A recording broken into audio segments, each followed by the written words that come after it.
Hey,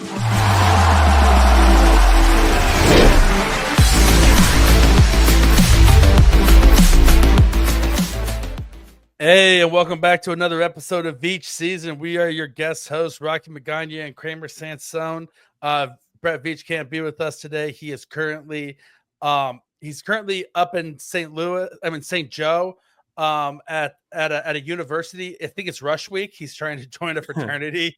He's currently getting his ass spanked by a cricket paddle and trying to win Edward 40 hands against the seniors. And so we wish you nothing but the best of luck, Brett Veach. But remember, guys, hazing is a serious offense, and everybody deserves to be dealt with respect during Rush Week. But Brett, we hope that you end up making a Phi Kappa Delta like you've always wanted. This is Veach Season, which is your preeminent Chiefs podcast for all your Chiefs news, but there is no guarantee that even though we were at training camp today that we will actually get around to talking about the Chiefs, because there's way too much bullshit to cover this week. Kramer said so. You're right. And way too much in our personal lives to talk about that we may get to some Chiefs news if we have the time. But at its core, the basic framework of this podcast, the guys that we do this podcast under, is that it's a Chiefs podcast every single week, when in actuality, it's just an excuse that I give my wife so that I can hang out with you for an hour and a half once a week. Hey, it's worth it. I mean, I'm happy that we're under the umbrella that we're going to talk Chiefs news or updates or even anything else that's not even Chiefs related. You know what? That's why Veach Season's the best. Brett Veach, as long as we keep winning like we do, which we do every single week, like the Kansas City Chiefs usually do during the regular season, you know what? We can do where the hell we want. Yeah, listen, the winners make the rules. Cash rules everything around me. Dollar bills, y'all. Dollar bills, y'all. As long as you win and you got the money, then you make the rules, right? And so as long as the Chiefs keep on winning and we got Brett Veach's backing, we can do whatever the fuck we want on this show. It's true. Very good point. Very good point. And we're just going to keep on taking this train off the rails as long as we can and as far off the rails as we can. It's not like we don't want to do that. It just happens. Yeah, it's like if you ever seen the movie the Darjeeling Limited, the Wes Anderson movie. No, there's a part. So the Darjeeling Limited is the name of a train in India in this Wes Anderson film. And at one point, they're in the middle of nowhere, and like the train stops. They get off the train, and one guy looks at the other guy and says, "I think the train's lost." And just the idea of a train being lost, like how, like it's on tracks. Like, how can a train get lost? Yeah, that's a good point. I'm a big Wes Anderson person. I actually might need to watch this. Yeah, it's hilarious.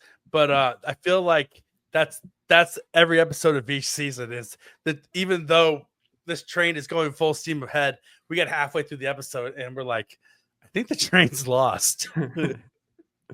and how the hell that happens on a weekly basis, I don't know, but I'm here for the ride, and I thank you guys for being here for the ride with us.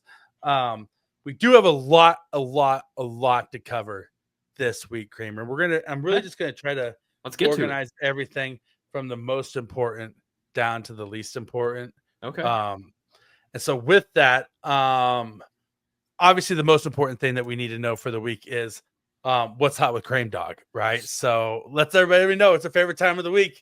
What's hot with Krame Dog? So this is some accomplishment news that I'd like to share with you, Rocky. So my regular 9-to-5 job, not even 9 to 5, my 6A to 10A job when I'm the executive producer of a country morning radio station, Cody and Zeke in the morning. Well, we are officially the #1 morning show in the state of Kansas. So badass news where the Kansas Association of Broadcasters decided to pick us as the best morning show in Kansas. That also includes the places in Kansas City. So, I mean, tell you what, I'm an award-winning executive producer for a radio station, man. It's actually pretty cool. I feel like your ding-a-ling is swinging pretty low right now. You got to no. Call the old Big D Kramer Sansone over here. Look at the huevos rancheros on you, buddy. I just find it truly impressive for I stumble upon this stuff, man. I do. That's amazing, dude. Congratulations. Holy crap. Thank you. #1 morning show in the state of Kansas. Yep.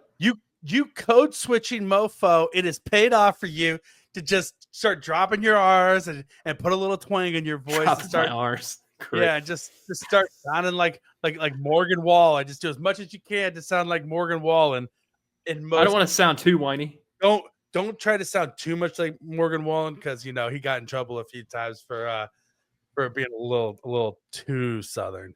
Oh my gosh. Grift. And I know that you're from St. Joe, and I know that you're do Confederate flag reenactments, and you think the South will rise again. And I mean, that's why you have that mustache, because it's historically accurate for when you do your reenactments and you're in your uniform. It's also why you win. So to prove me wrong for 1 second, then, okay, Kramer. Okay. If this isn't true, prove me wrong for 1 second. Okay. So you love Truth Social. You just signed up for it last week, and so now you are a dedicated Truth Social user. Everybody knows this. It's well documented for the last 7 days. It is downloaded on my phone. The app is downloaded. Yes, it is downloaded on your phone. I will prove it right now to the podcasters or the people who are watching it on the YouTube. As you see, there's the logo. My eyeballs are like burning out of my socket just seeing that. But I'll do admit it does say you need to create an account, so I've yet to do that. So we're not fully there yet. You're not a full Truth Social truther yet. Until the Epstein files release, I'm getting on it, Dane. Okay, so then prove to me, that you don't love Civil War reenactments and that you don't have that mustache for nefarious purposes. Donald Trump said on Truth Social this week that if the Washington Redskins do not revert, the Washington Commanders do not revert their name back to their previous name, which I accidentally just said, which I don't like that name, that he's going to block the building of their new stadium if they don't revert back to their name being the team it was prior to the Washington football team. Right. How do you feel about that? Is it bad that I just don't care? Yeah, it is bad. It means that you love Confederate Army. No, I don't love that. It's just the white guy with a mustache is saying, "Oh, I don't care what they call the Native Americans. Call them whatever you want. Why is it? They're not me." Unless I'm reading bad sources or stuff. People actually want it back that are Native American. They want to bring it back. Kramer, am I reading this wrong? I'm not on True Social apparently, so I don't know if it's actual truth or not. You are reading this wrong because you're always going to find people on both sides of any topic because we live in the United States of America, and I promise you, I'm not racist. 100% not racist. Or anything along that lines. Love everybody. Like, seriously. If you have I'll preface this right now. If you have to say you're not racist, Kramer, there is my fiance right there, and I can clearly tell that I am not racist. I know. I'm just teasing you. Kramer is not racist. This is all gimmick. This is all a bit, everybody. Just before guys start burning Kramer on socials, this is a bit. But, Kramer. Yes. Here's why you're on the wrong side of this. Is that anytime another ethnic group decides what to call or label another ethnic group that is not the name that they labeled themselves, and then uses it as a mascot and a logo for entertainment purposes, you're probably on the wrong side of it. That's why now the difference is that Braves was a word and a name used, right? So Braves is a little bit different than, say, the Washington blah blah blahs or the Cleveland. The Chiefs should be different than too. I would agree that. Well, here's the other thing: is that Chiefs is an honorific title. It's not a slur.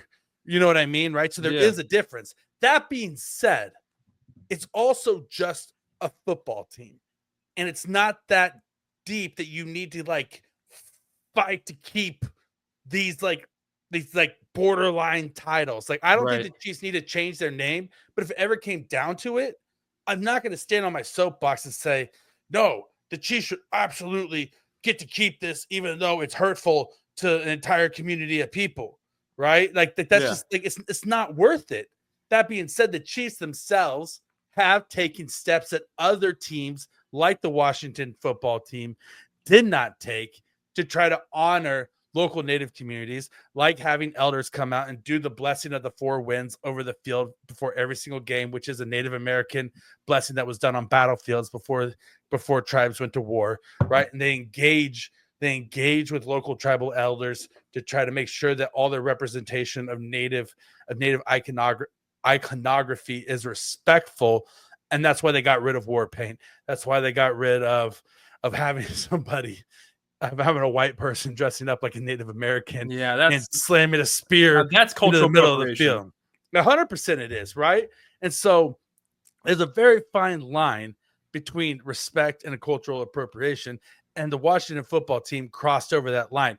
The Cleveland baseball team crossed over that line when their mascot was named Chief Wahoo. Wahoo, yeah. For God's sakes, right? That's the line. And then for a billionaire president to come in and say, so here's the thing with the Washington football team: the current ownership group didn't own the team when it was named that. It was named the Washington football team. They bought the team. They said, we don't like that name. We're changing it to the Washington Commanders. That's the team. That's the name that we like. That's what we want to name the team. They own the business. They can call it whatever they want. If we get purchased by ESPN and they say, hey, you're now the Rocky and Kramer Jerk-Off Show, and we have every right to change our name to the Rocky and Kramer Jerk-Off Show instead of Veach season. And if a president comes in and says, no, I'm going to block you from being on the air if you don't change your name back to Veach season, then that's against our First Amendment rights of freedom of speech. It's free commerce. It's anti-capitalistic views. Like, that's the whole thing. It's like, this is supposed to be a pro-capitalism president, but he's going out there and trying to block a business's free commerce and them doing what's in the best financial aspects and outlook for their company. The Library of Congress stripped the copyright rights from that Washington logo and that Washington name, which means that they could not go after any copyright infringement. Anybody could make the gear. Anybody could do whatever they wanted with that logo, like South Park showed us, which was one of the greatest episodes of television in television history. I'll tell you what, whenever I think of or hear the Washington football team, Commanders, Redskins, however you want to name them, I think of that episode alone because it is absolutely fantastic. Like, to a T, it's hilarious. Oh, it's hilarious. It was amazing. Go fuck yourself. Go fuck yourself. And listen, it was amazing. But that's the whole thing too, is if they revert back to that, then they have no avenue of pursuing trademark infringement. They are losing money by going back to that team. So how are you going to be a pro-capitalism president, but then turn around and say, I want you to do something that's financially disadvantageous to your business because I'm trying to bluff and put up this anti-DEI initiative that I'm trying to say is like pro-American when it's actually just anti-diversity. And anybody, listen, we've said it before on this program. It seems like it's a weekly thing in the world we live in, but fuck Nazis. Yeah. and anti-diversity is pro-Nazi for the most. Let's just call it what it is. And if you're going to sit there and tell a company that they can't do what's in their financial best interest to make money, then, and let's be honest, we just said cash rules everything around me, right? $1 bills, y'all. The NFL is made up of 32 billionaires. They're not going to anybody.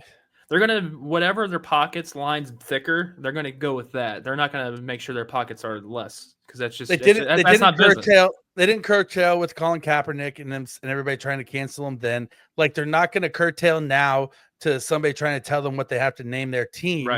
Right. And revert back and do something that's. Remember, this is also a guy that's won against the NFL before. So it's like, why do we really care? Like, seriously. Yeah, that's why I'm here sitting like, I just don't give a shit at what he's trying to do. Well, yeah, I don't care either.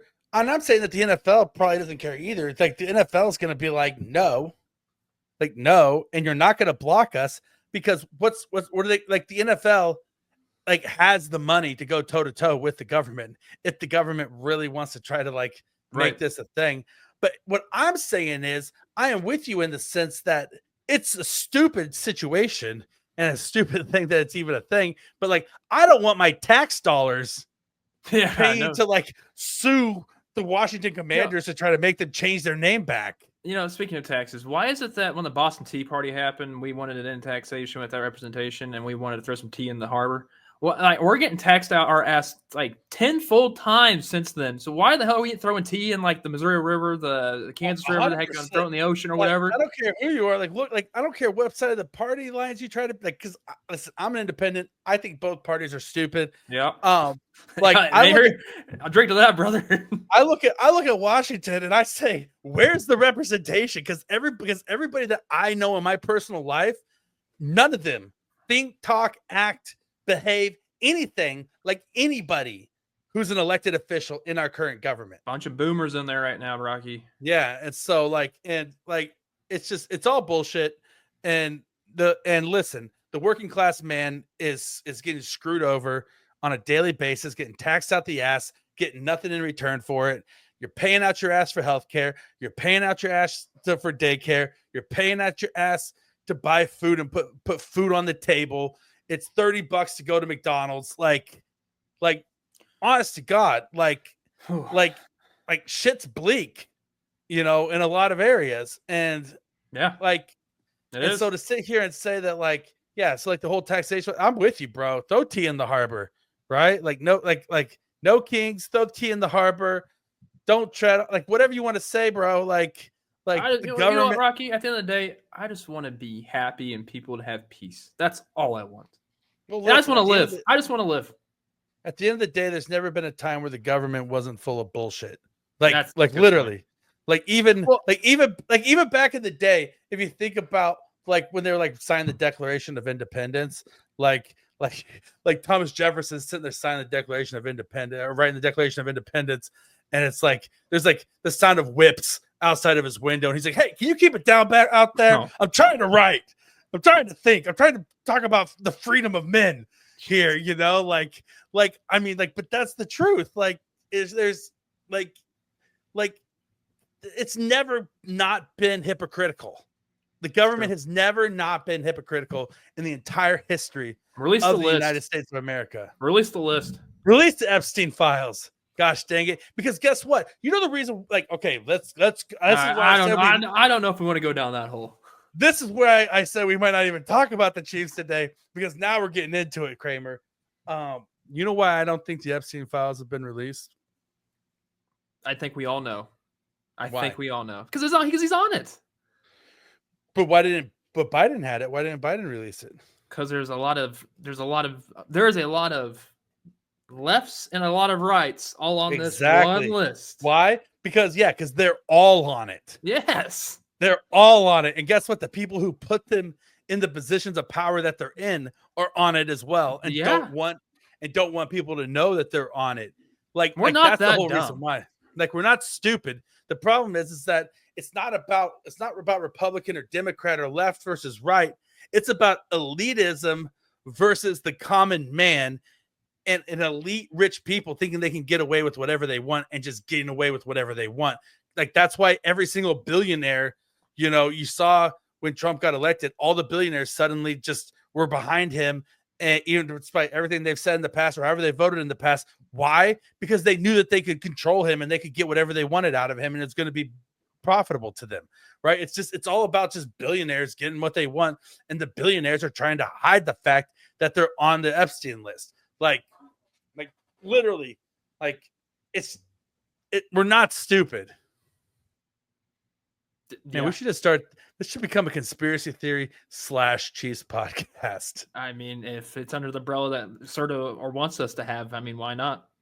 I mean, at this point, I love Serta, but I think he knows that we're kind of just like feral dogs, and we just kind of we go wherever we smell something in heat, and we just go after it.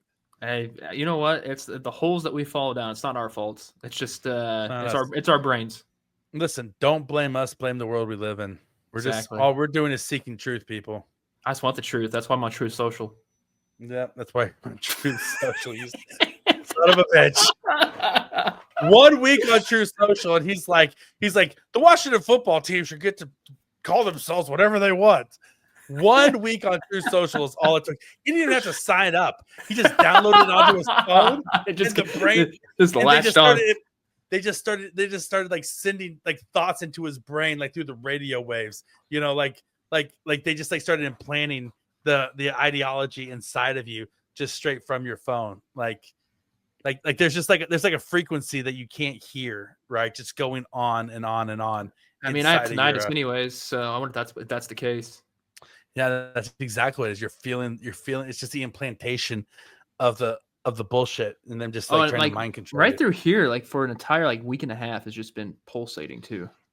Ah, man, it's like digital. It's like radio waves version of Get Out. Like they're just like taking your brain and just they're gonna take over your body and implant their own old man boomer brains inside of your body. I guess that's how they're trying to reach Gen Z. So that's how they're doing it. All right. So speaking of people of actually, this is on topic from what we're talking about right now. Give us a hacking update because you were hacked last week. I think we're okay. I think we're fully back. That's what they want you to think, Kramer. So it's like I don't understand if the left or the right wants me on either side, or even the American Party. So I honestly, well, I guess we're taking it day by day. Everything's working properly for right now. I did get a restrictive notice 3 days ago saying, "Hey, something's been off with your account. We've noticed that it was some device I had linked to my ex account with Twitter at the time that got hacked, and that's how they got my information. So that's how somewhere in India." Someone got that, but I'm just connecting the dots. But we're fully back from what I've seen.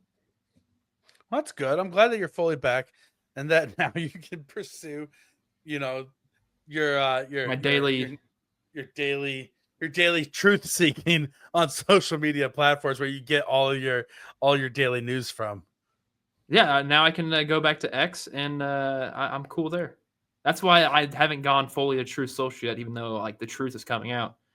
The truth. I've switched over almost primarily to Instagram, and I'm not on Twitter nearly as much as I used to be after the whole Nazi thing where they tried to get me to they start advertising for Nazis on my timeline. But that's not even the real truth. If you want to know the real reason, Kramer, is that my algorithm on Instagram has so much weird shit on it that I've just cultivated of just the weirdest things that I find so entertaining that like I could just spend hours scrolling through and just like we're just watching them. Like I saw a guy today that was like, "Oh, this is the best snack I've ever had in my life. It's a raw cow testicle and butter sandwich." And he just like took a cow testicle, slid it down the middle, put a stick of butter in it, and just started eating it. Like it's disgusting. The things that are on Instagram. I do not know what's in your. I do not want to know what's in your For You. There's another one that this just pops up on my feed. There's another one. This lady in a full cobra suit, like full makeup, skin tight cobra suit, like she's a snake. And then there's like a pillow with Moses behind her, and she's talking about how she's the reincarnation of the snake that Moses' staff turned into when he threw down the staff in the 10 Commandments. And she starts speaking in like an alien language. Like people are fucking insane, Kramer. And I thought that we weren't normal. My gosh, we're normal. We're normal. Like, Rocky. there is the internet is a weird place, and I find joy and entertainment in seeing people that are so much more weird than me, and then just cultivating to see how weird I can get, and how like not anything that's like offensive. It's just weird. Like it's not like anything that's like bad. It's just like what is this kind of thing? Like that just seems nuts, dude. Like I don't know. I wouldn't like it. I wouldn't share it, even though you probably sent me some of the weirdest things I think I've seen in a hot minute. And listen, I send you the mild stuff, my friend. My algorithm on X right now is full of random ass sports right now, but I don't want anything weird on my Instagram. No, I'll don't worry. I'll protect you. You and my wife both. My wife was like, do not send me anything weird on Instagram. And I'm like, don't worry, I won't. It's my own personal form of self-expression. It's bad enough Caitlin sends me workout videos, and now my entire algorithm is a bunch of just these chicks in tightest clothes possible, working out on my feet. And I'm like, it's not me. I promise you, it's not me. Oh, you poor thing. Oh, these girls in tight workout outfits are working out because my fiance sent them to me and gave me permission to look at them. No, she sends them so she can save them for later, even though there's a bookmark feature on Instagram. And I'm just like, just hit the freaking bookmark. I don't need to see this. Mm-hmm. Yeah. You don't need to see it. You don't need to see anything. But do you want to see it is the question. At times I don't. It's weird saying that, but I was like, it's 5:00 in the morning. I'm trying to work. Wow, you're a good, and that's why you ended up with the top morning show in the state of Kansas, because you're dedicated to the craft. You got blinders on, and you're like, listen, get these titties and ass out of my face right now. It's 5 a.m. and I gotta worry about when George Strait is gonna do his reunion tour. I think he actually is. I think he actually might be doing his end tour type here soon. I think. I'm not. I should know this by heart, but I don't. You should. How dare you? It's okay. You're really letting down your morning show hosts. But I knew stuff by heart. I know some stuff by heart, like the Kansas City Chiefs. I know them by heart. You do know them by heart. So speaking of the Kansas City Chiefs, Travis Kelce, a player for the Kansas City Chiefs, perhaps you've heard of him.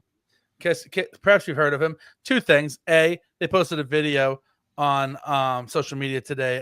Patrick Mahomes hitting him on an out pattern. No way.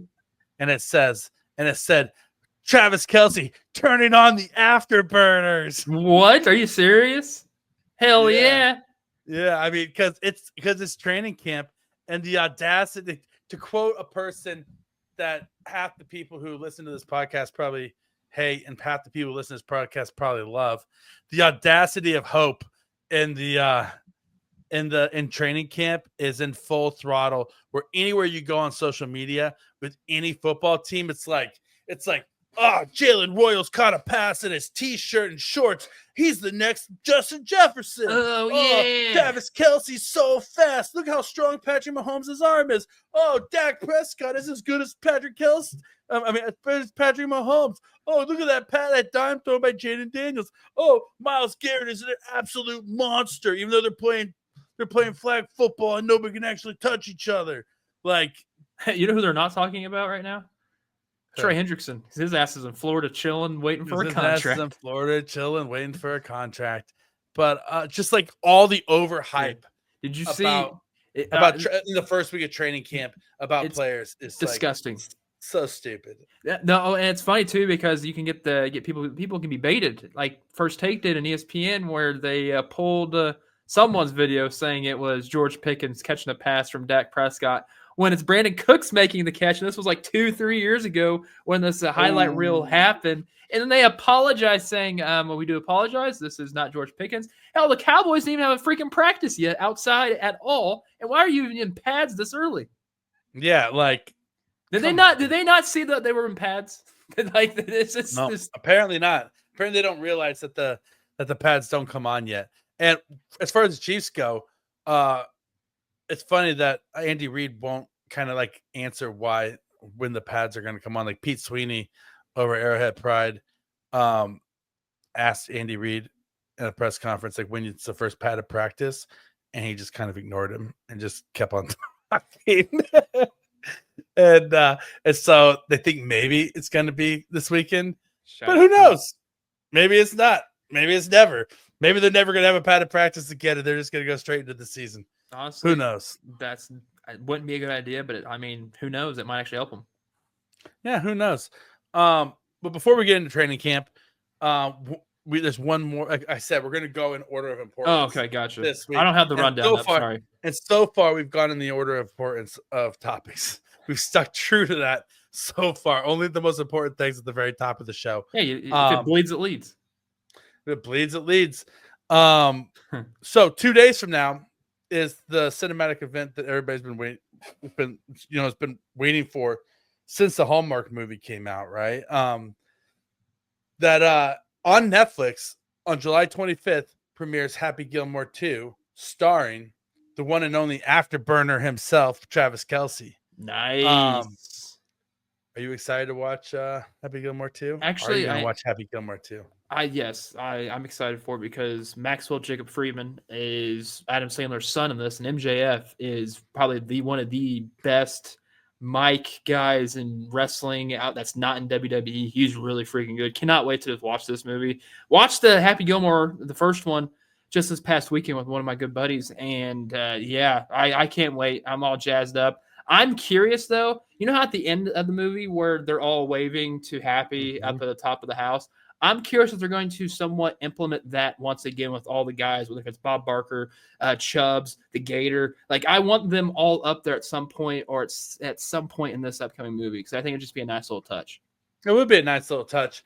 And listen, I'm stoked about it. I saw Happy Gilmore in the theater when I was like 13 years old, like when it first came out. Like, when did it come out? Like, was it 93, 94, 95? Something like that. Like, I was in junior high when it came out, and I went to it was like one of the first movies, where like you go to the theater with your friends and your parents aren't there and you got candy and you're like in the back row and you're throwing it and like acting like you didn't do it, like just being a total little dipshit. You know what's crazy? I just now Googled this. How things could add up or link up. I could have been when Happy Gilmore, the first one was, I could have been at Conception at that time. Wow. You're as old as Happy Gilmore the movie is. Yeah, so it came out in February of 96, and I was born in November of 96. Yeah, so I was like a freshman, and I was like at the movie theater watching. Badass. I was the movie theater watching that movie with my buddy, Eric Brewer. Shout out Eric Brewer. At the Latha Landing movie theater. This is like pre-Great Plains Mall, pre-like AMC 30. We're talking like a Latha Landing over off of Santa Fe and Merlin back in the day when they used to have a movie theater there. It's I think it's like an animal food store now. But I have no idea. It used to be a Dickinson 6 movie theater when I was a kid, and I saw Happy Gilmore there. Nice. And it was awesome. That's cool. Yeah. Yeah, so that was fun. No, I can't wait for the new movie. Absolutely cannot wait for it. It's gonna be great. It's gonna be awesome. So back to Chiefs. Well, everything we've talked about so far. Yeah, it's been Chiefs related. Been Chiefs related. Everything's been Chiefs except related for the Truth Social stuff. But I mean, we can just sweep it under the rug like everything else. We did. It was all related to like Native American rights and team names and everything. So that's still Chiefs related, I would say. Yeah, I would say so. Yeah, we mentioned the Chiefs. Yeah, we mentioned the Chiefs. But anyway, Josh Simmons, full participant in practice so far. The idea that he was going to have to start training camp on the PUP list has not come to fruition. He said that he was full go a couple weeks back. That's been the case. He's been starting with the first team at left tackle. Next to Kingsley Suamataia. Is getting the first looks at left guard as well. But if Josh Simmons starts week 1 at left tackle, I'm sorry, this is just when you say Kingsley's last name, does everybody else enunciate every single like Suya Mataia? Because like you're not the only one that does this. You're supposed to. You're supposed to sound everything out with his name. Mm-hmm. That's what it's Samoan culture. That's how you pronounce it. Really? Yeah, you pronounce every I'm learning every single vowel. Okay. You do the same thing in Filipino as well. So there's a lot of the. You can't just say like Suya Mataia. You can't. It's like just Suya Mataia, like quicker. You can say Suya Mataia quicker. I say it because I'm trying to make sure I'm just saying it correctly. You are. And so you sound beautiful saying it too. You can say it as fast as you want to, but in a lot of Asia Pacific cultures, you enunciate every single vowel. Like in like the Filipino languages, you do that as well. Okay. Learning something new every day. Yeah, so it's fun. Thank you, actually. Well, that's what I'm here to do. I'm here to educate. That's why we spend as much time. That's why I look up to you, Rocky. That's why we're the #1 educational podcast with Chiefs News / Halle Berry fans and aficionados. So which Halle Berry retweeted a tweet today of her on when she was on Hot Ones. And if you haven't seen that episode, go watch it because there'll be nothing that makes you fall in love with Halle Berry faster than watching Halle Berry on Hot Ones. Oh no, she's been posting content recently that I'm thinking, let's go. Yeah, I mean, I'm thinking, let's go. You just say the name Halle Berry, Halle Berry. Halle Berry. Anyway, Josh Simmons, full participant in practice. All right, If he's a go week 1, then it's a coup for the Chiefs and Brett Veach for getting them where they did. I'm gonna have to fall in love with the guy because I still just don't. I just need to see him actually play and actually feel like, okay, I can actually trust you. But what I'm curious more is Jawaan Taylor's on the PUP list. What's the extent of his injury? Nobody knows. They've been pretty tight-lipped about it. Exactly. But Jalen Moore is starting at right tackle. Okay. Right now. And do you want to hear the the official word or should we go with the conspiracy theory word? I mean, I'll hold on. Where's my tinfoil hat at? Like, let's just go conspiracy. Okay, so Andy Reid has a history, like for instance with LaShawn McCoy and Kadarius Toney and various other players that we know for a fact were most likely probably healthy, but then also had a mystery injury. Sky Moore last season as well had a mystery injury that kept him out for the entire season, where the player gets to keep face, but they're not playing up to the level that where they can actually be on the field and be a member of the team. Jawaan Taylor's on the PUP list, and suddenly when Josh Simmons is able to start and he's a go, then they're like, oh, but Jawaan Taylor's going to be on the PUP list for an extended period of time, and we're going to put Jalen Moore over at right tackle until he's ready to come back. Now, my question is, if Jalen Moore looks really good at right tackle, oh no, there was a setback in Jawaan Taylor's knee rehab, and he's not ready to come back yet. And then it's then it's like, oh well, it's week 8. We've been rolling with Jalen Moore all year, and we're just gonna stick with it for continuity's sake and see what happens. You know what I mean, kind of thing. Yeah. And I think that there's a little bit of gamesmanship going on by Andy Reid and Brett Veach here, where they're like, we're paying Jawaan Taylor $20 million, but we don't want to pay $20 million to sit on the bench. So we're going to pay him $20 million to sit on the PUP list. And then if we need him, then we can activate him later on if Jalen Moore gets injured or something like that.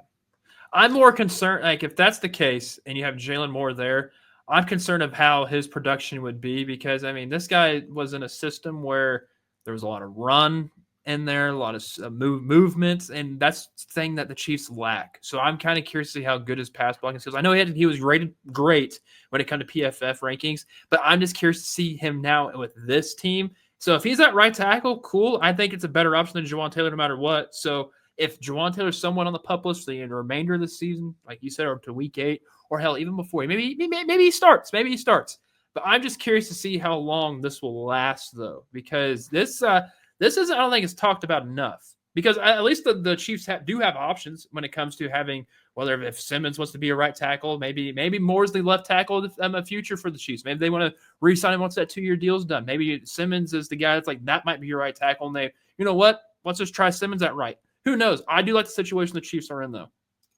Oh, 100%. And I think that how it plays out will tell you how the Chiefs feel about Jawaan Taylor and Jalen Moore both. And I think that the thing with Jalen Moore is, they do a lot of movement, they do a lot of running, that sort of thing. But what that tells me is that Jalen Moore is athletic. He can get out in space. He can block. His tape tells me that he's a better pass blocker than Jawaan Taylor every day of the week. Just watching him. And just being able to, like, when Patrick Mahomes is outside of the pocket, you need a guy who can get outside of the pocket and sustain a block with him and as well and get downfield. The Chiefs do enough stuff that they have to in the passing game with their RPOs, that they have to have, offensive linemen who are mobile. Got an idea. All right, let me hear it. If they ever need an extra pass blocker, I'd say Jawaan Taylor is that right tackle. Whoever is not whoever is backing up the left tackle that day, get them in on a passing down where they're like the fullback or something. Yeah, no, that's they line up in the back area and there's like an extra guarded, protected guy next to Mahomes. Tackle eligible type of play. Who was it the Chiefs used to do that with back in the day? Oh my gosh, I'm drawing a blank. They had a tackle that had like 7. Was it nose tackle? No, he was a offensive tackle that had like 7 receiving touchdowns in his career. That's badass. They used to run Marty Schottenheimer used to run the tackle eligible with him every time he would come in. Oh man, I follow him. So hit us up in the content section, old heads like myself. I'm totally blanking on him right now.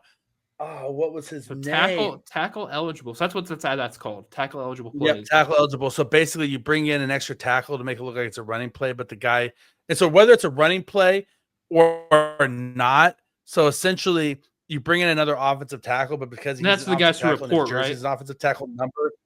Yeah, you have to report to the referee and say, "Hey, I'm actually eligible. I'm actually an eligible receiver, but I'm a tackle, but I'm an eligible receiver because I'm lining up technically as an additional tight end, right? Yeah. And so I'm an eligible receiver, and you have to do that no matter what. Like on a goal line running play, like they do that when they're running the ball. They have to go in and say, I'm reporting as eligible, otherwise it's an illegal formation, right? Mm-hmm. But then what happens then is you can leak that guy out and throw the ball to him, right? And so the Chiefs had a guy back in the day. Oh man, I literally every time he came in the game for like a 2-year span, they threw the ball to him and he got a touchdown on the goal line. Why would nobody want to guard this guy? Because nobody did it back then. It was before anybody. Like it was like a new concept. That's just how good Marty Ball was then. Yeah, nobody did it back then. It was a totally new concept that somebody did that, and it was considered like a trick play, right? What is his name? It's on the tip of my tongue. All right, in the comment section on Twitter, whatever, hit me up with the name. I'm gonna find him tonight when I get off, also, and I'll let you know who he is. Chiefs Kingdom. Oh man, I messaged him one time on Twitter to tell him how awesome it was that he was like the original tackle eligible guy, and he replied back to me. Like that's the whole thing. Is like I know. Oh my gosh, I think my brain is going dead. Like I think I'm losing memories, Kramer. I'm like in eternal sunshine of the spotless mind. Somebody is deleting my memories from inside of my head. In the simulation, they neurochipped you. Yeah, I'm trying to look for you. Oh man, it's not Juan yet because that was the last big man touchdown. No. Joe. What's his name? Joe. Oh, it starts with a V. I think so. Let me think here. Is it Da Vinci? No. No. Not Joe Da Vinci. DeVito? Nope. Oh man. What's his name? No. What years? What year? Like Marty Ball. So about what, 2000? No, Twitter wouldn't be a thing. Joe Valerio. Yeah, Joe Valerio was the tackle eligible. It's a good looking man. He's a paisan. Yeah, he's a total paisan. But Joe Valerio was Mr. Tackle eligible for the Chiefs. He was brilliant. He was a brilliant guy. I love Joe Valerio. I'm glad that we got to the bottom of that mystery here in real time. This is good podcasting, people. This is when you go to podcasting school, this is exactly what they tell you not to do. But luckily we're self-taught, and so we just do whatever the fuck we want. Krame. This is a podcast. No, it's just me and you hanging out and talking to each other. Gotcha. But in other news, the Chiefs did extend George Karlaftis this week. Yeah, Ricky was right again on Twitter. He predicted the Trey Smith one. Then he said that Karlaftis was coming down the pipe. I tell you what, Ian Rappaport's disgruntled son is out there spitting and leaking hot takes like crazy. I'm happy for George. I truly am. Yeah. Well, listen, it was always going to be easier to sign him than it was going to be to sign Trent McDuffie because at this point in time, you know where he's going to slot in. He's not going to ask for top of the market. He's going to ask for a good deal, but nothing. It's not something that fully breaks the bank. He's slotted in right about where you would think he would at $22 million a year. And he's not a guy that you would franchise tag, by the way. I wouldn't. No, you wouldn't. At the end of his contract, I would not. And that's why I think this is a great deal. That's not a guy who you need to, but also this is an extension onto his rookie deal, which means that he still is only counting it's that his cap hit is still low this year because this is an extension onto his rookie deal, right? And so it's not like they're tearing up his rookie deal and then rewriting it like they did with Patrick Mahomes. It's that so with that, in theory, the Chiefs still could find a way to sign a guy like Trent McDuffie. And the beautiful thing about that is when you sign an extension beyond what's there is this year, is that you don't have to be under the cap until the start of the league year. You know what I mean, right? And so the Chiefs could essentially keep Trent McDuffie's cap hit what it is this year, and then write the contract in such a way that it's bigger over the next coming years, but then deal with getting under the cap at a later date. Right. You know what I mean? So because I'll tell you what, right now, from what I heard this week with Trent McDuffie on 96.5, like he seems ecstatic for what the contract he's about to get because of what Sauce just landed. Like that 4-year, $120 million, and what I think it's like 80, 90 million guaranteed. Like Trent McDuffie, it cannot wait to see what he's about to get. Well, and he's going to come in right around there too. He's going to get Sauce. Yeah, Gardner he deserves. Money. Yes. He's going to get Derek Stingley Jr. money. He's going to be one of the top 3 highest paid defensive backs in the NFL. Absolutely, and in the history of the NFL, and he deserves it. He's the best cornerback in football. He's a perennial All-Pro. You got to pay him. And the Chiefs, but the good thing about this is that the Chiefs are proving time and time again that they identify their core of players, and then they pay that core. You know what I mean, right? Like they're retaining their guys, like just like the Patriots used to back in the day with the Teddy Bruschi's, the Mike Vrabels, the William McGinnis, all these guys who are crucial members of the team. The difference is that they made those guys sign on the cheap, and the Chiefs are actually rewarding their players for their loyalty, for their championships, and still getting their prime years out of them. They're not making stupid signings. They're signing guys for what they will do, not necessarily what they have done also at the same time. So, and you couldn't happen to a better guy. From the moment George Karlaftis joined the team, he's been a team first guy, been perfect fit in the locker room. Just like, I mean, just nothing but just like through and through good dude. Talked today about how, or yesterday about how he's helping out Ashton Gelati because after practice, because when he was a rookie, Carlos Dunlap and Frank Clark took him aside and stayed after practice to work with him when he was a rookie. So now he's trying to pass it on to the younger guys. And just that sort of leadership is what you want to see out of a guy that you're going to pay. And couldn't happen for a better dude. And I'm glad he got his bag. And I'm glad that's a bag that makes sense for both sides. Yep. No, I love everything about it. All right. Now, something not so great. Kristian Fulton's on the PUP list, which sucks because it's like you didn't like his whole thing, his whole career hasn't been his talent, it's been his durability. And you didn't hear anything about him being on the PUP list all offseason. And then it comes time for training camp and he's on the PUP list for a knee injury.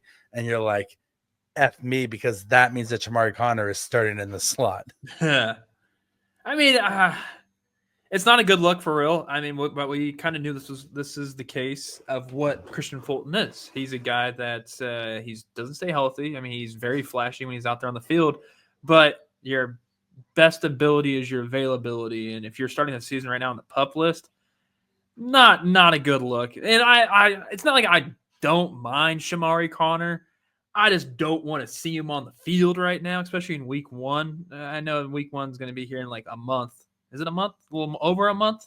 Gosh, dude, it's almost August, baby. But the off season is over, yeah, Kramer. Off season's over. People have reported. It's not a good look. It's not a good one. Do you want Shamari? No, I already know. If it's not Shamari Connor right now in the slot, who would you rather have though? Chris Roland Wallace. You think that he's all right? I think he's better. I don't know about that. I mean, I don't know for the slot if Chris Roland Wallace is better than that. Here's what sucks. Here's what sucks is that the Chiefs defensive backs in their cornerback room has a lot of outside cornerbacks and not a lot of slot cornerbacks. Like Noah Williams, outside cornerback. Jalen Watson, outside cornerback. Throw Noah Williams right there in the slot. He's too tall and lanky. He can't handle the slot. He's still quick. Guys in the slot. He's quick not that quick. I think he'd go toe to toe next to Shamari Connor. His change of direction. Well, for Shamari Connor, but just like Shamari Connor, his change of direction needs work. And no one's running like a baby deer at this point. I mean, he's a rookie for goodness sake. But man, I think I would put him more there than Shamari Connor. But maybe, but he's not a slot cornerback. He's an outside cornerback, and that's the problem. Is they have a lot of outside cornerbacks, And then they have the world's greatest slot cornerback that's ever existed in Trent McDuffie. But he's also an amazing outside cornerback, and you want to play him outside or have him be able to move around and be mobile. But what you're doing is you're handcuffing him to the slot because you don't have anybody else to put there. And it's like you just are like effing no. This is it's the worst possible scenario.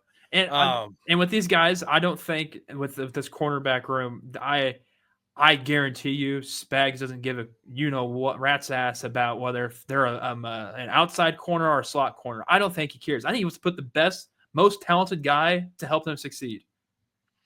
He does, but I think what's going to happen is he's going to have to play McDuffie in the slot a lot more than he wants to. And you know what? McDuffie's going to shine. He's just going to he's going to tear it up on the slot.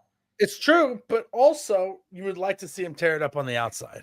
True. Especially if you're paying him $30 million a year. You're not doing that. You are not doing that yet, though. So you have, if this is the season where it's like, all right, you got to play the slot, then we'll pay you. That could be what they're going to do for Trent. Then watch him just have this most incredible. Have him play the slot this entire season, and just him be a Pro Bowler. He'll probably have like 15 interceptions. Okay, that's way too much. He'll at least have like 3 or 4 interceptions if he's playing the slot. 850 interceptions, and at least got 2 last year. Finally, damn it! It's about damn time. I was in person for one of them. It was great. You should have seen him in his T-shirt today in practice. He looked like better than Deion Sanders out there. I bet he did. I bet you could have probably made him and Travis Hunter. Now you probably play both sides of the football. All right, another development. The Chiefs finally signed Omar Norman Lott this week as well. He's not going back to college. That's good. He's not going back to college. But so when they signed him, I did go back and watch his 2024 tape of when he played against Alabama, and he is so fast off the snap. His lateral agility is amazing for a guy his size. His motor. Like one of the knocks on him was that he took plays off. I didn't see him take a single snap off in that game. His motor was go through. His oh my gosh. I'm still dehydrated over here. My shaft is chapped. It's chapped. I got a chapped shaft. My hands are so soft. My palms are so soft. They are. And I'm just completely dehydrated. I'm like that episode of SpongeBob where it has all the liquid sucked out of him. And it's water. Water. Just been hammering off. As Frank says that it's always sunny. It's been pounding off over here. It's a video of Omar Norman Lott playing against Alabama. But he did only play in one rushing snap in that whole game. But it was on the goal line, and he tackled the guy in the backfield. All right, it's all that matters. Yeah, he was a monster in that game. But seeing his pass rush, he forced an interception. He was in the backfield every single snap that he was in that game, and just the idea of him lining up next to Chris Jones, it's going to be a lot of fun to watch, and you see why the Chiefs took him in the second round. I'm just happy he got the deal done because there were so many people. So even still, there's a lot of second rounders. I think like well over half. And hell, you have that one first rounder, Shamar Stewart, hasn't even signed yet. I'm just happy the Chiefs were able to get it done, and he's going to be practicing there. They're around the best of Chris Jones. They can actually be lined up and doing practices and doing whatever the type of routes or drills or agilities that they're going to be doing on the defensive tackle side. I just think it's the future is bright for the kid, and the fact that he's a Chief is ridiculous because Rocky, I don't think you understand how much of like a unit he truly is. You know what? He's the big unit. He's the big unit on the Chiefs, and I think we should start calling him that. All right, I'm down with it. Let's do it. The big unit. I like it. It's a good nickname. He's a unit. He is a unit. One camp battle I think we should keep an eye on is Jerry Tillery and Fabian Lovett. I think that Fabian Lovett might you know me. I think well, that's what I'm saying. I think Fabian Lovett might beat him out for this. Yeah, I agree. I absolutely agree. And even though the Chiefs have a guaranteed $1.8 million to him, I don't think that's enough to prevent them from cutting him if he gets outplayed by Fabian Lovett. And I think Fabian Lovett's just like you just can't have Mike Pennell be your only run stuffing defensive tackle, and you need a guy who can play the run. and Jerry Tillery can't play the run or the pass. So it's that's your camp battle to watch right now. Right now, I think that's my camp battle to watch that, and then how Mike Edwards versus Brian Cook shakes out. Yes, that'd be fun. All right, what's your camp battle to watch? I'm more looking into the lines of Kingsley Sumatia and also Mike Caliendo, who's going to make that left guard spot. I do think Kingsley might end up winning it, but that's because he's just a freak athlete compared to Caliendo. The last one, though, it's got to be my punter battle. Matt Ariza and Eddie Cisplicki. Whew. I think Eddie's going to get it. I think Eddie's going to out edge Ariza in the kicking game, and I honestly, I think I might be the only one that's actually looking forward to the punting battle. And you know what? If that's the case, so be it. I'm the special teams nerd around here. So Pete Sweeney in his initial roster projection has Matt Ariza losing the punting battle. See, I'm not the only one who believes this. I think it's almost all but a done deal. I think Eddie. It's Eddie's position to lose at this point. Matt Ariza lost this job in the Super Bowl last year. That was it for me. Yeah, I think it's Eddie Cisplicki's job to lose at this point. If he goes out there and punts halfway decent, I think that they're going to roll with him. Good. And so, but also interesting enough is that he has Carson Steele making the roster and Elijah Mitchell not making the roster because he doesn't think Elijah Mitchell's body is going to hold up through camp. Oh, I could see that. I could see that. So as a result, Carson Steele getting the old Crocky J. Yeah, and Jake Briningstool, he also has him making the roster as well. So, that's those are interesting notes from old Pete Sweeney, who is as locked in as anybody into the Chiefs and what's going on. All right, before we get out of here, we got what time it is, Kramer? We'll talk with Krame Dog? No, it's time for the Global Games News Network. It's time for you to shine as the official play-by-play man for the Global Games News Network. We don't play the game, they do, but we like watching them play it. And today, boy, do we have a game for you, Kramer, for you to do the play-by-play on. Oh boy, Rocky. Gosh. The Global Games Network. What are we doing? What are we doing today? Okay, today on the Global Games News Network, we have a game coming straight from the land of the rising sun itself, the great nation of Japan. The name of the sport is Botaoshi, and it is a Botaoshi. You got to say it like that. Botaoshi. I've been watching Mortal Kombat recently, so I'm kind of getting to that. Finish him. Botaoshi. Fatality. Botaoshi versus Scorpion. Fight. Yeah. So Botaoshi is Japanese capture the flag. It technically means, I think it means pole toppling. Literally means pole toppling. It's a 150 person sport on each team. So 300 people compete in a game of Botaoshi. 75 defenders, 75 offensive people. You have 2 poles up at any point in time. You have 75 people defending one pole, 75 people attacking each pole, and whichever pole gets knocked down first loses. And you have your 75 attackers going against their 75 defenders, and their 75 defenders going against your 75 attackers, whatever. And it looks like World War Z, like when like those crazy like zombies climb up the wall, climbing the other mountains of zombies to try to get up the wall. That's what this game looks like. So there's that one cat that's like up there that's jumping. I don't know if you've seen the little Easter egg. Yeah, I have seen it. The cat's trying to kill some people. Yeah, the cat is trying to kill some people. Well, there's a person sitting on top of the pole who's like the last line of defense in Botaoshi. And so I'm gonna show you a 2-minute clip here of what's in this. I'll set this clip up for you.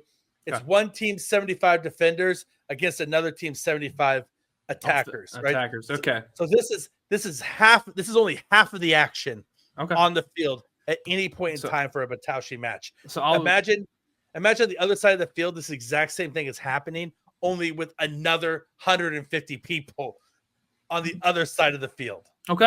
All right. So for your podcast listeners, you're missing out great content over on YouTube. But you know what? I will do my best giving you the play-by-play for you podcast listeners. All right, here we go. Botashi, as called by Kramer Sansone. Oi. Okay. Oi. All right, I'm muting the volume so that you can be the play-by-play on this. Are you ready, Krame Dog? All right. Yep. All right, here we go. All right, the attacking team, it looks like they are not in they look like they're in red. As the defending team. The defending team is the white tops. They're going from left to right. As they're doing a pyramid scheme type of foundation. They have the nice strong base around this pole, 4 or 5 guys sitting on top of them, while one guy sitting on top of the pole, which he's very in a curious situation up there. But everyone is hands up over on the defending side as we're going to wait for the attacking people to come there, as we are patiently waiting as they're all hands. Looks like either left hand or right hands are pulled up as the attacking squad in the blue comes straight charging, and the fists are flying. People are pushing. Things are getting shoved. People are jumping over in one another, and the bout has started. There's a sea. It looks like a wave of blue defenders or attackers coming to get to this white defending one guy on the top of the pole. The 5 guys staying on top of the pyramid have to come to the ground. There's still one guy on the pole. The blue team who's attacking is getting to the pole itself as they have almost got to the top. Their elbows are being thrown. Shirts are being ripped apart as the blue team, the attacking side, has got to the top of the pole and has secured it for the blue team, as that was Botashi in a nutshell, as it's still working itself. They're trying to pull all the way down, but there's 2 blue guys, attacker guys. Now there's 3. Now there's 4 getting up there. This pole's coming down, whether they like it or not, and it's there. The white top defending team is down. The blue team celebrating. This game's over with. That is Botashi.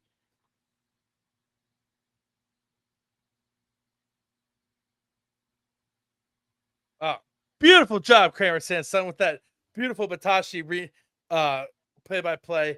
Ah, man, what a beautiful game that is, right? I mean, I would watch that sport. That would hurt so bad. Like if they had like a pro Botashi league.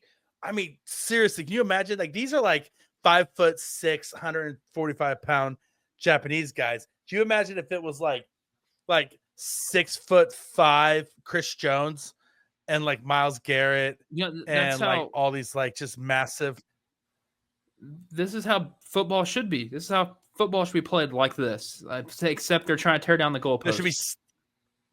There should be 150 people on the field at any point in time. No. A melee with no rules. No, you have your entire offensive personnel on the attacking side and your entire defensive personnel on the defensive side. Like that you're using your entire 53-man roster out there is what we're trying to say. On both sides at any point in time. Yep. I agree. And listen, if your guy gets hurt, that's overtime rules now. Field, then you're just down a man. Yeah, right? And whoever pulls down the other team's goalpost first wins. Right? Whoever insane if that was the overtime. Whoever makes it up into the opposing team's owner box and kidnaps their owner and takes them back to their locker room wins the game. That would be insane. But that's right there. That's entertainment. I'd like to watch someone go up there and try to get Robert Kraft out of his Patriot suite. Yeah, right. Just like capture the king. Overtime sudden death rules. Botashi. This is in the midfield, they flip the coin and they say Botashi, and then both teams just take off and try to make it to the other team's owner box, and then and try to kidnap their owner. Botashi.